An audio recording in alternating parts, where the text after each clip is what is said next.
mempunyai. Iya, baiklah light audience. Itulah kelemahan kita menggunakan HP. Jadi kalau misalnya sinyal terganggu ya terputus seperti itu adanya. Baiklah light audience, berproses menuju kesejatian diri, kita break sejenak. Tepat pukul 22 nanti kita break. Kemudian kita akan kembali lagi bersama Siwo Agus Hidayat. Tentunya masih dalam berproses menuju kesejatian diri pada hari ini, Kamis tanggal 8 Juli 2010.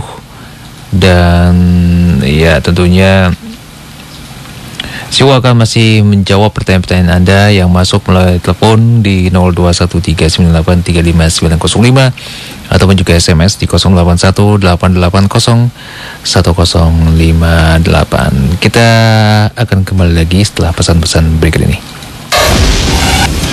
Broadcasting live from the 25th floor of Wisma Nusantara Tamrin number 59, Central Jakarta.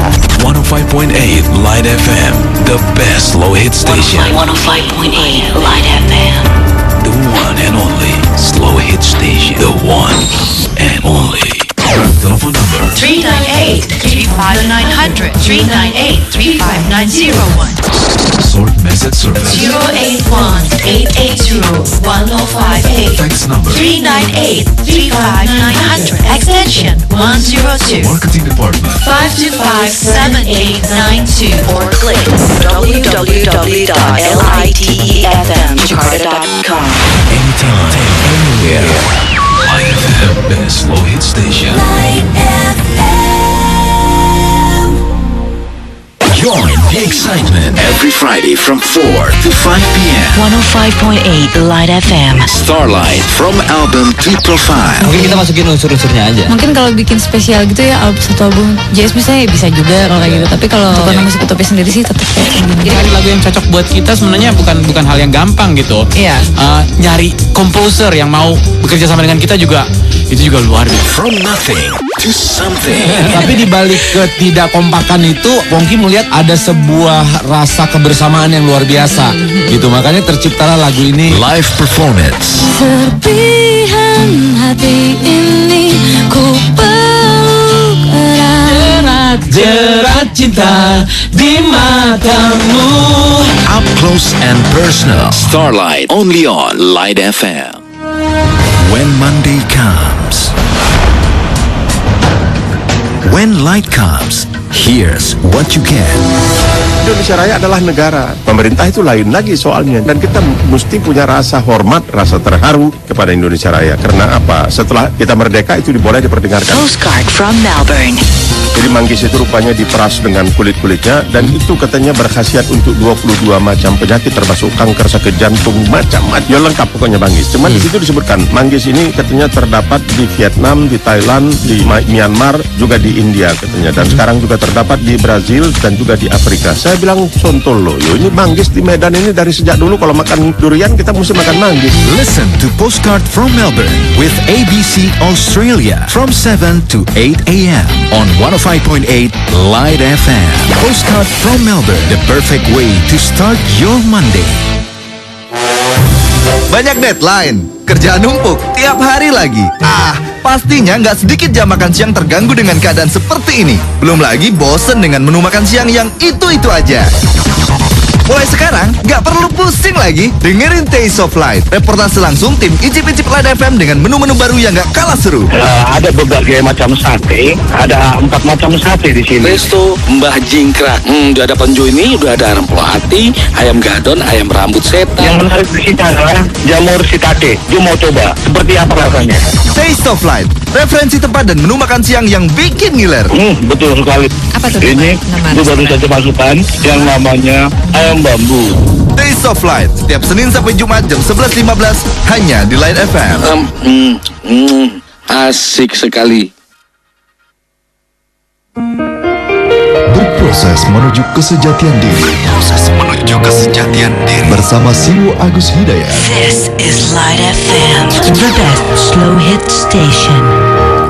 Baiklah audiens, kita bersama lagi di proses menuju kesejahteraan diri. Hari ini Kamis 8 Juli 2010. Masih bersama saya Dave Emerald dan juga teman sharing kita Siwo Agus Hidayat. Terputus tadi dan sekarang sudah tersambung lagi dengan beliau. Kita sapa dulu beliau. Assalamualaikum Siwo. Waalaikumsalam. Iya, baiklah.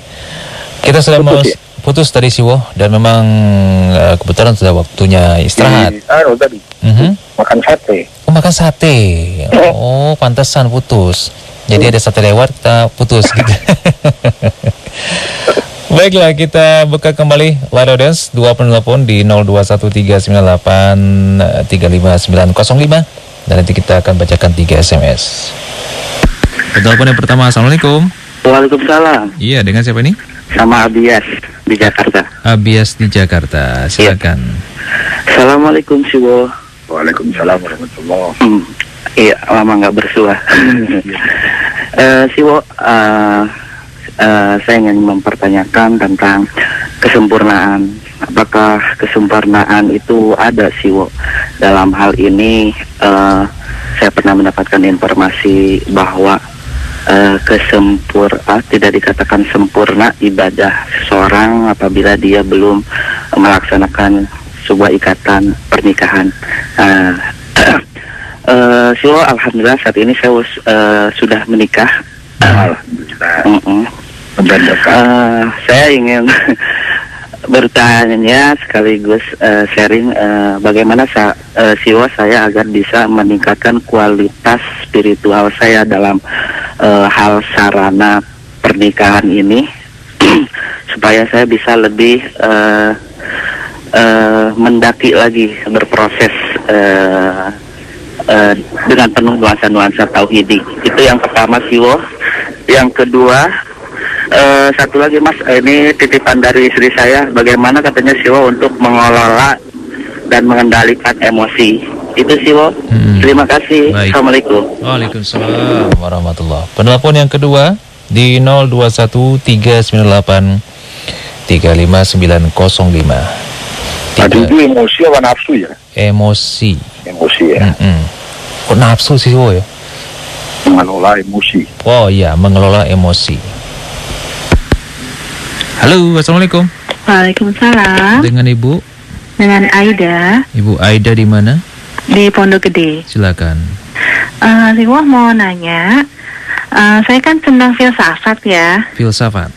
Iya, nah itu saya dikritik teman, katanya kalau menurut dia itu ilmu Siwa itu kan kritisasi, dalam arti ilmu kelas tinggi gitu ya. Sementara saya yang masih awam itu katanya kurang pas gitu karena belum makomnya. Katanya suruh belajar yang wajib-wajib aja dulu seperti ngaji gitu ya, sholatnya dibenerin dulu, ngaji. Tajwidnya, terus sholatnya dibenerin dulu. Pokoknya ilmu-ilmu dasar dulu, nggak boleh yang pemikiran seperti ini gitu. Jadi menurut dia sih, jadi kalau mencapai makom seperti Siwo itu kan harus kritis karena udah mengkaji, menelaah. Sementara saya yang awam, jadi belum makomnya. Nah itu mohon tanggapannya Siwo. Gitu aja? Iya, gitu aja. Terima kasih Siwo. Assalamualaikum. Waalaikumsalam warahmatullahi wabarakatuh. Baik, kita sekarang beralih ke SMS di 0818801058. Charles dari Tulungagung. Apa? Charles. Dari Tulungagung Siwo, Wajak Tulungagung. Siwo, saya mau tanya, mendapat musibah apapun bentuknya itu,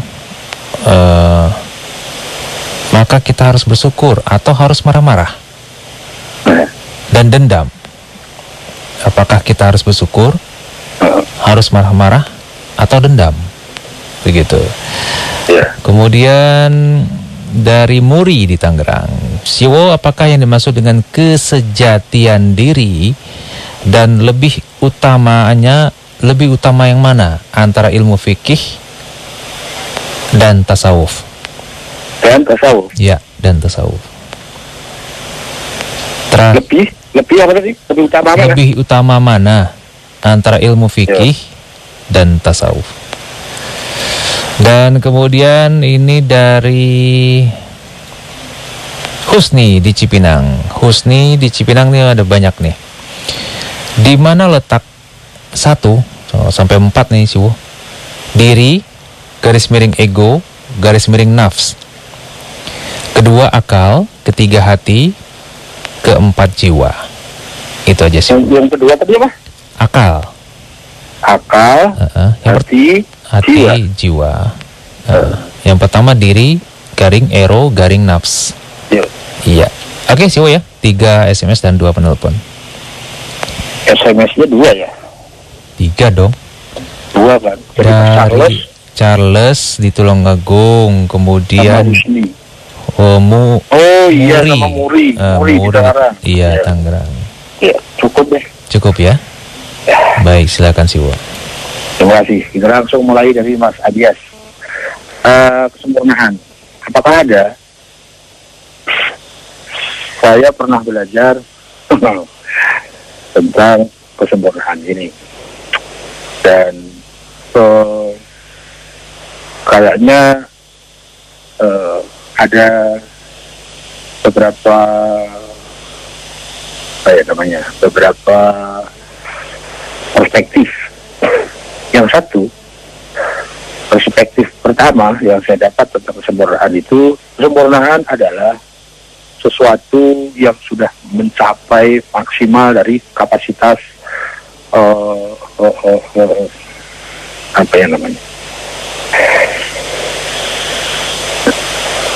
sesuatu yang sudah mencapai maksimal dari kapasitas kediriannya. Potensi. Jadi pada saat seseorang punya potensi dan potensinya sudah mencapai kepada nilai maksimal dari potensi yang dicapai, maka itu disebut sempurna. Itu pemahaman saya yang pertama. Kemudian yang kedua, pada saat saya belajar lebih teliti, kayaknya lebih detail bahwa setiap yang ada itu sempurna. Apapun yang ada itu sempurna. Sempurna sebagai keberadaan dirinya masing-masing. Contohnya misalnya begini, saya punya gelas dengan bentuk yang seperti itu, maka dia sempurna sebagai gelas. Pada saat saya banting kemudian pecah, dia tidak sempurna sebagai gelas, tapi dia sempurna sebagai kaca. Misalnya seperti itu. Ya, jadi setiap sesuatu itu sempurna sesuai kadar dirinya. Kemudian kadar diri yang dia mempunyai potensi, pada saat dia mencapai kapasitas maksimal dari potensi itu, mencapai maksimal optimalnya, maka dia disebut sempurna. Nah, perspektif yang lain, sempurna itu sesuatu yang tak punya cacat sama sekali, tak punya kekurangan, tak punya noda, tak punya kelemahan. Jadi tidak ada nilai keburukan, kelemahan sama sekali. Ya. Nah, kesempurnaan mana yang kita maksudkan? Jadi ada beberapa perspektif tentang kesempurnaan. Kalau kemudian dikaitkan bahwa seseorang tidak bisa disebut sempurna sebelum dia menikah. Halo? Putus lagi? Halo? Ciwo? Enggak. Putus enggak? Enggak. Enggak. Kaget saya tadi. Memang disengaja biar kaget. Oh gitu. Ada. Orang nggak suka menggoda orang. Iya.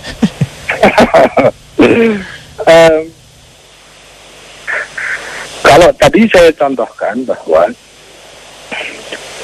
gelas pada saat saya banting dan dia pecah, dia sempurna sebagai kaca, dia sempurna sebagai kadar kediriannya sebagai kaca, tetapi di dalam hukum perbandingan dia disebut tidak sempurna sebagai gelas.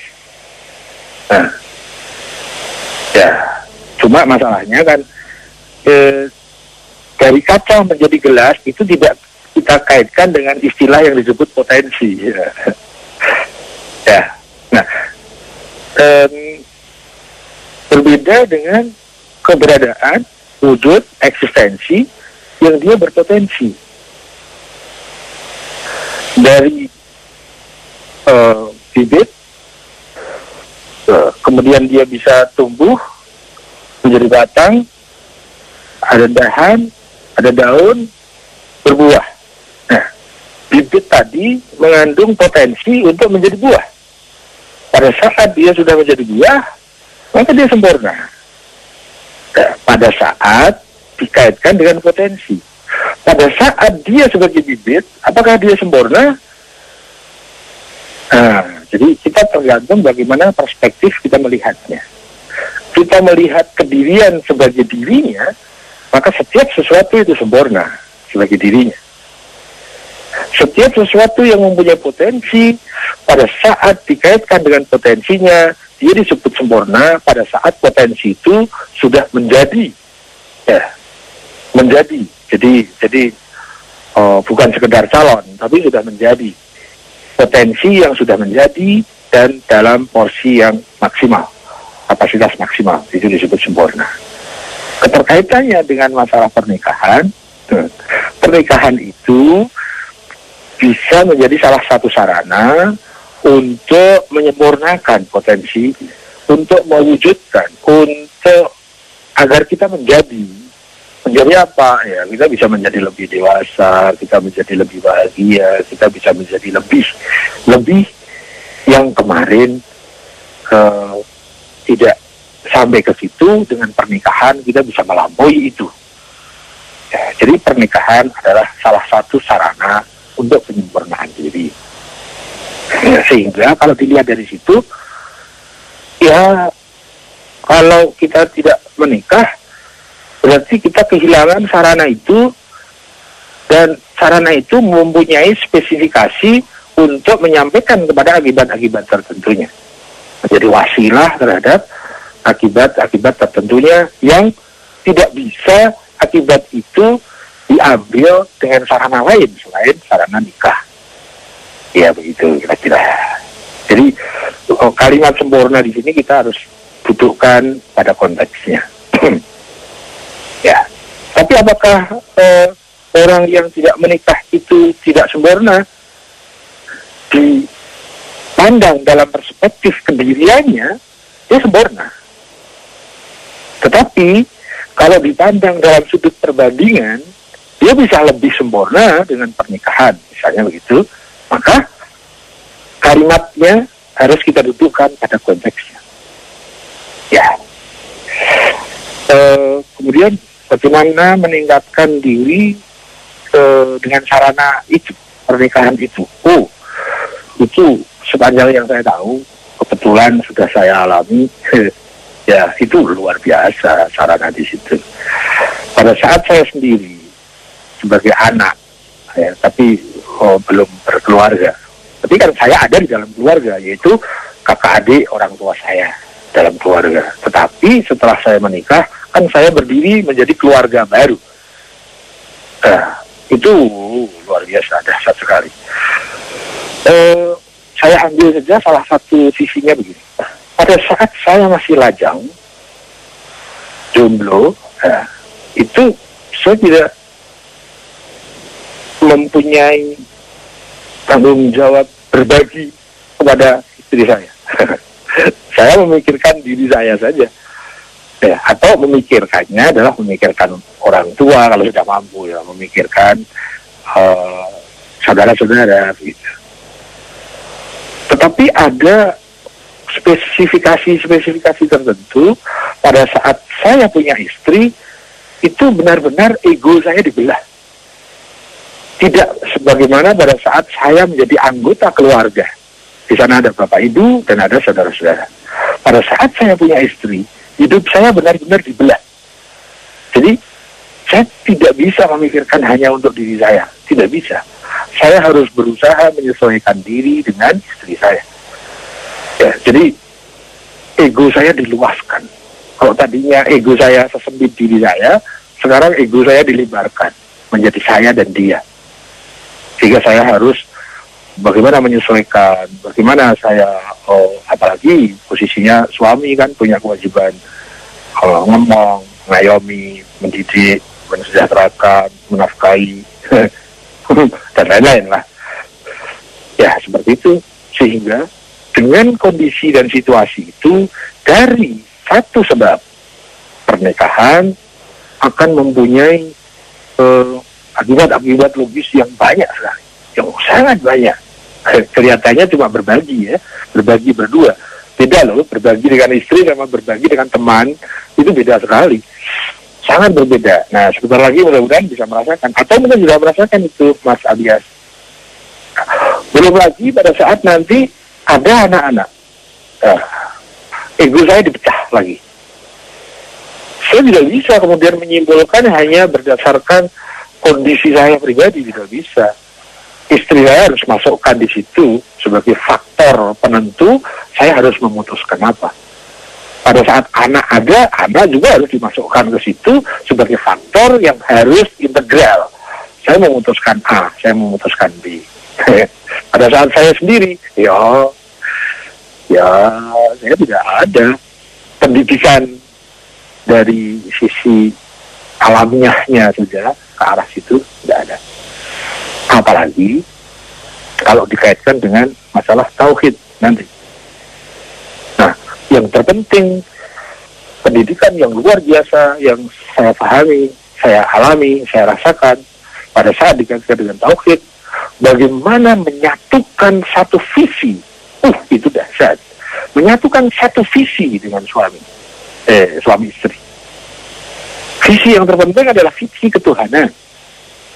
Bagaimana menyatukan visi ini sehingga visinya sama untuk menetapkan titik tuju yang sebisa mungkin sama sebangun, yaitu titik tuju Tuhan. Nah, pada saat tujuannya sudah bisa, visinya disamakan, yang lain mudah. Karena yang lain merupakan turunannya saja. Tapi manakala visi yang merupakan titik pusat segala pusat, yaitu ketuhanan, itu di sana visinya tidak sama. Waduh, yang lain akan semakin sulit. Nah, pada saat suami istri mampu menyatukan visi ini, dan menyatukan visi ini sangat butuh kedewasaan sikap. Butuh kedewasaan sikap. Tanpa kedewasaan sikap tidak bisa menyatukan misi ini. Belum visinya ya, belum misinya, baru visinya. Pada saat visinya sama, nanti kita bisa masukkan fungsi dari yang lain. Misi misalnya, apa misi keluarga kita ini? Nah, pada saat misinya, maaf, pada saat visinya berbeda, tujuannya juga akan berbeda, maka misinya itu juga akan bisa berbeda. Suami mau ke kanan, istri ngajaknya ke kiri. Suami mau ke kiri, istrinya maunya ke kanan. Suami mau ke ya begitulah. Apalagi nanti ada anak. Ya kalau secara hidup alami saja kelihatannya ya begitu-begitu biasa saja. Tapi semakin kita waspada, semakin kita akan mengerti betapa dahsyatnya sarana dan desakan-desakan, support yang bisa kita dapat dari pergulatan keluarga ini. Suami, istri, anak. Itu pendidikan yang tidak bisa dicapai kecuali dengan itu. Jadi ini kampus yang luar biasa. Namanya kampus keluarga, kampus pernikahan. Itu dahsyat sekali.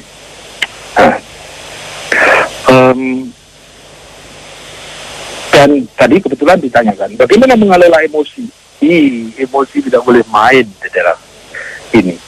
Begitu emosi ikut main, maka selalu dia akan mengganjal proses-proses yang efektif, sehingga menjadi tidak efektif. Ya, emosi itu bagian dari egoisme seseorang. Nah, dengan satunya visi, kemudian bisa menyamakan misi keluarga, nah itu emosi lebih mudah dikelola di situ. Ya, emosi lebih mudah dikelola. Bagaimana mengelola emosi keluarga? Itu akan lebih mudah dikelola pada saat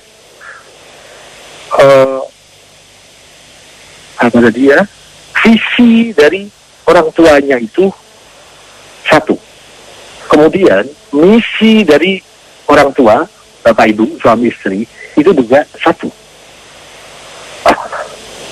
Itu emosi keluarga itu jauh lebih mudah untuk dikelola, untuk dikontrol, untuk dimanage. Semakin ada perbedaan visi, pandangan hidup, tujuan, kemudian akan menurun kepada perbedaan misi, gimana?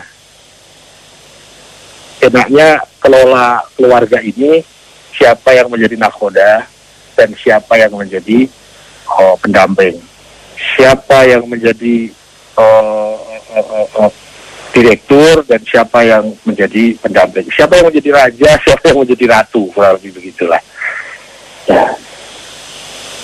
Belum lagi nanti untuk menentukan kebijakan-kebijakan terhadap anak. Anak ini akan kita bawa kemana? Dimasukkan TK apa tidak? Dimasukkan sekolah formal atau pesantren misalnya, atau mau di homeschooling.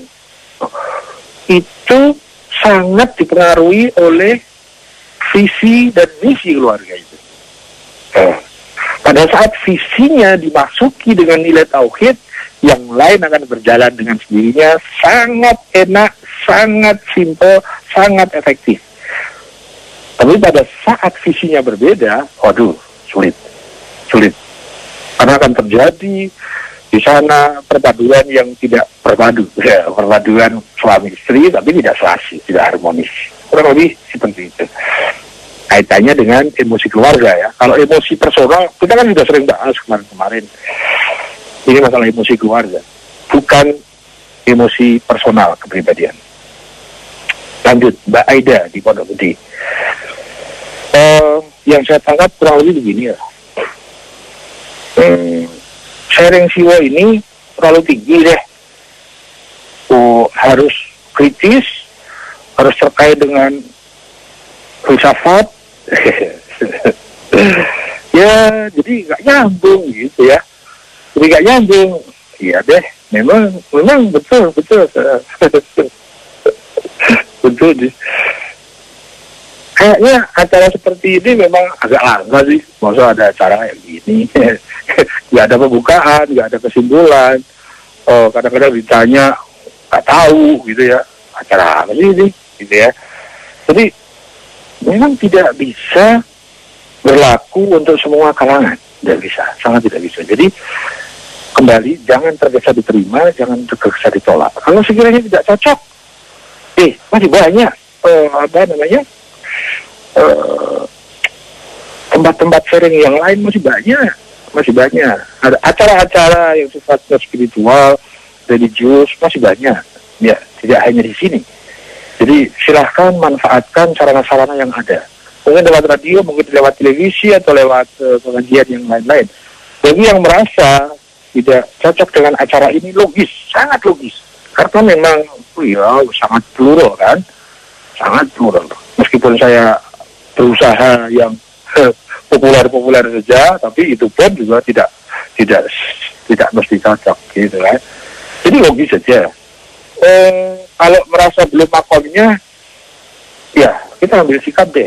Jangan memaksakan diri sehingga kita menjadi overlapping.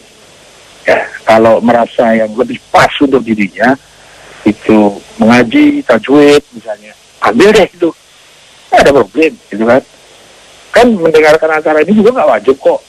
Nggak dosa kalau nggak dengerin, gitu kan. Nggak problem, sangat tidak problem. Tapi ya begitulah. Setiap sesuatu itu bagaimana tergantung sikap kita.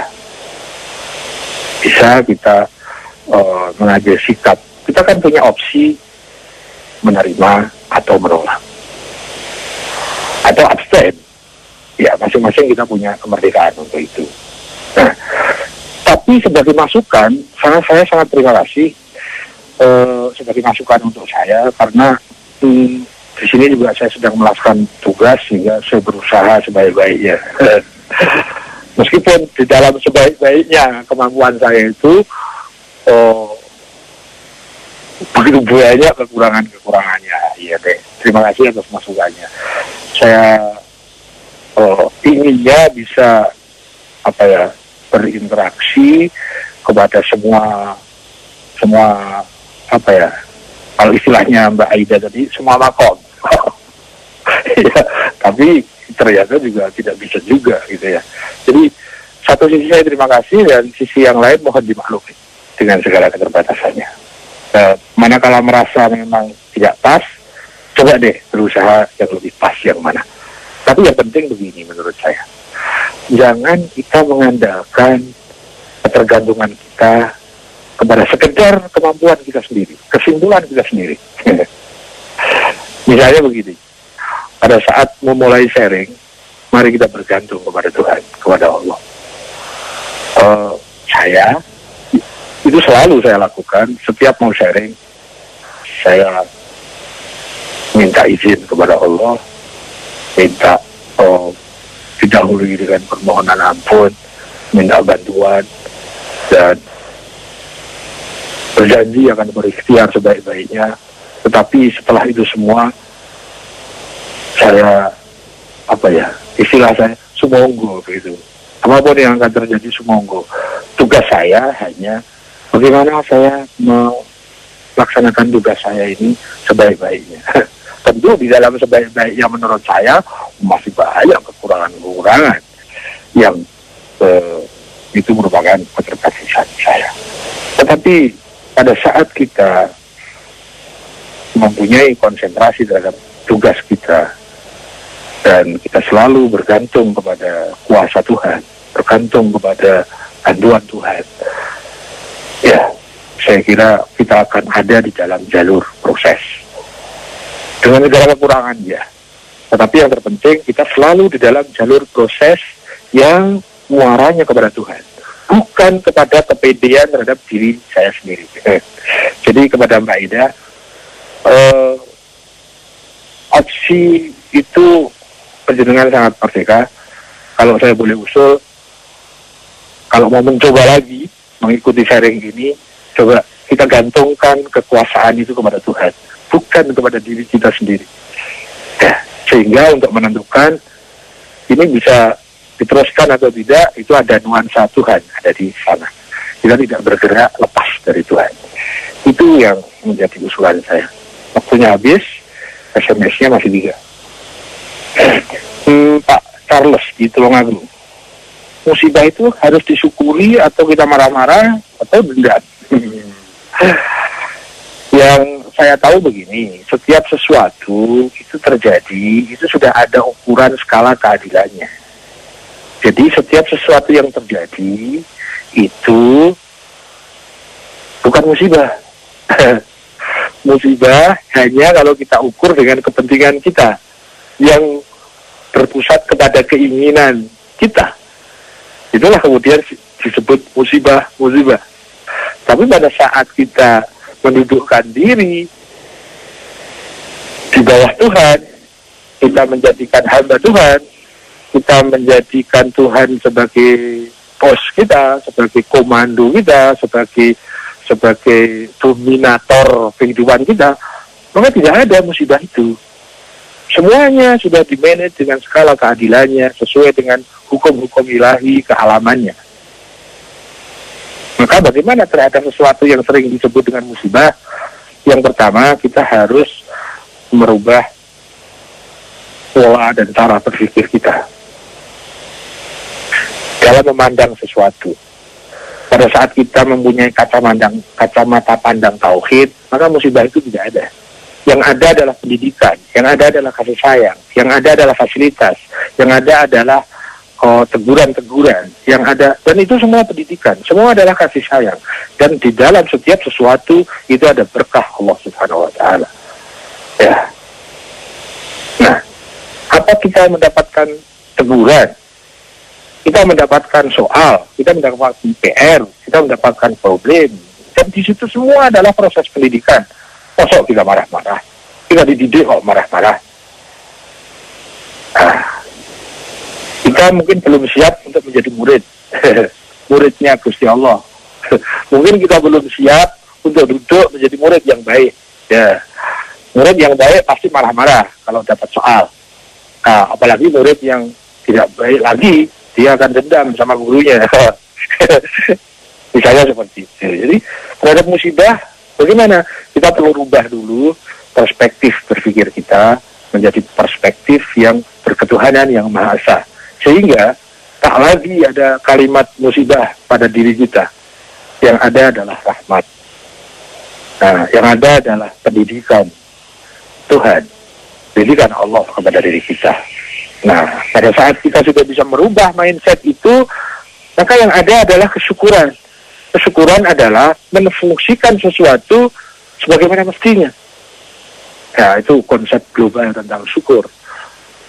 Yaitu menfungsikan sesuatu sebagaimana mestinya. Kalau kita mendapatkan soal, bagaimana kita menfungsikan soal sebagaimana mestinya untuk mendidik hidup kita, untuk mendewasakan hidup kita, untuk menggali potensi-potensi kebahagiaan di dalam hidup kita. Jadi tidak ada musibah. Musibah itu istilah pada saat dipandang dengan perspektif keinginan diri. Maka di sana ada istilah musibah. Kita pernah belajar bagaimana letusan yang disebut dengan Big Bang, ya. Itu musibah yang luar biasa itu bencana alam yang universal. Apa ya istilahnya? Karena bencana alam di alam semesta yang sangat besar, namanya Big Bang. Kalau kita lihat dari perspektif egoisme kita. Tapi kalau kita lihat dengan perspektif tauhid, terjadinya ledakan dahsyat Big Bang itu adalah rahmat. Ya, sehingga terjadilah hal-hal yang sekarang seperti ini. Ada bumi, ada bulan, ada matahari, dan lain-lain. Kalau tidak ada letusan Big Bang, nggak ada dong proses sekarang. Begitu kira-kira. Jadi bagaimana kita mensikapi musibah? Yang pertama, kita rubah mindset kita, cara pandang kita rubah, sehingga tak lagi ada musibah. Yang ada adalah berkah ilahiyah. Dan kelanjutannya, baru setelah itu kita bisa mensyukuri. Tetapi sebelum kita bisa mensyukuri, kita harus merilai adanya kejadian-kejadian. Pada saat kita tidak rela terhadap sebuah kejadian, kita akan sulit memfungsikan kejadian itu sebagaimana mestinya. Jadi, mari kita rubah orientasi hidup kita, mari kita rubah orientasi berpikir kita, mari kita rubah orientasi kita bersikap terhadap kejadian-kejadian. Pada saat kita menggunakan orientasi tauhid, kita akan mudah merelakan setiap sesuatu yang terjadi. Dan setelah kita mampu merelakan, maka kita akan lebih mudah lagi untuk mensikapi sebagaimana mestinya. Tapi begitu kita tidak rela, terjadinya marah-marah, dendam, dan itu menghancurkan diri kita sendiri karena tidak mungkin mampu melawan skala keadilan Tuhan. Itu kira-kira. Kemudian jadi Mas atau Mbak Muri di Tangerang, apakah kesejatian diri adalah apa ini? Saya baru nyari Mbak, Mas. Lebih utama mana antara fikih dengan tasawuf? Kedua-duanya harus proporsional. Fikih tanpa tasawuf tidak punya makna yang mendalam. Tasawuf tanpa fikih juga bisa tersesat. Tetapi di atas itu semua yang terpenting bukan fikih dan tasawuf, tapi tauhid, yaitu ketuhanan yang Maha Esa. Fikih tanpa ketuhanan yang Maha Esa, dia akan menjadi aset yang kita pakai untuk membesarkan dirian kita yang egois, bukan kedirian yang penghambat Tuhan. Ya, tasawuf pada saat kita tidak bangun di atas tauhid yang benar, tasawuf akan mempertinggi egoisme kita. Ya, dengan ada sebutan begini, tetapi kalimat ini berat ya. Ilmu hijabul akbar. Nah, ada riwayat hadis seperti itu. Hijab yang tertinggi, yang tersulit itu adalah ilmu. Jadi hati-hati. ilmu itu bisa menjadi penghalang diri kita. Ya, tapi kalimat itu tidak mudah difahami sebagai bahan renungan kita.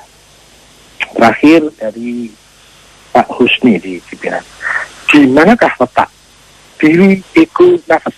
Nah, kalau diri itu ya kita main perspektif lagi Mas. Diri kita ini punya paling banyak, paling tidak itu 3 unsur. Ada fisik, ya, ada non fisik, dan ada jembatan antara fisik dan non fisik itu. Ada fisik dan indera, ada pikiran, dan ada spiritual.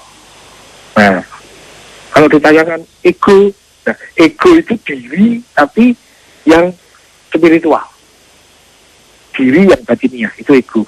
Kalau diri itu ada diri fisik, ada diri pikiran, ada diri batin. Ego adalah salah satu diri yang batin. Nafas itu adalah bagian dari ego. Maaf. Nafas adalah bagian dari batin kita, dari diri kita yang batiniah. Wah, ini teknis semua. Lalu apakah akal? Akal adalah bagian dari kedirian kita yang batiniah. Selain akal, di sana ada nafas. Akal itu punya karakter selalu mengajak kita kepada Tuhan dan kebenaran. Nafas selalu mengajak kepada kesenangan dan diri. Nah, hati itu adalah diri kita yang batiniah, itu hati. Hati ada yang sehat, ada yang sakit. Maksudnya kepribadian kita yang spiritual itu ada yang sehat, ada yang sakit. Jiwa adalah wah, ini main definisi semua. Jiwa adalah hasil dari pengembangan kepribadian kita, itu menjadi jiwa kita. Jadi jiwa kita bisa naik, bisa turun, dan kita hidup selalu dengan jiwa itu. Badan bisa berganti, tapi olahan hasil dari perpaduan nafas dan nurani akan membentuk jiwa kita yang akan kita bawa selamanya. Setelah kita mati, kita akan hidup lagi memakai jiwa yang telah kita bentuk sebelumnya.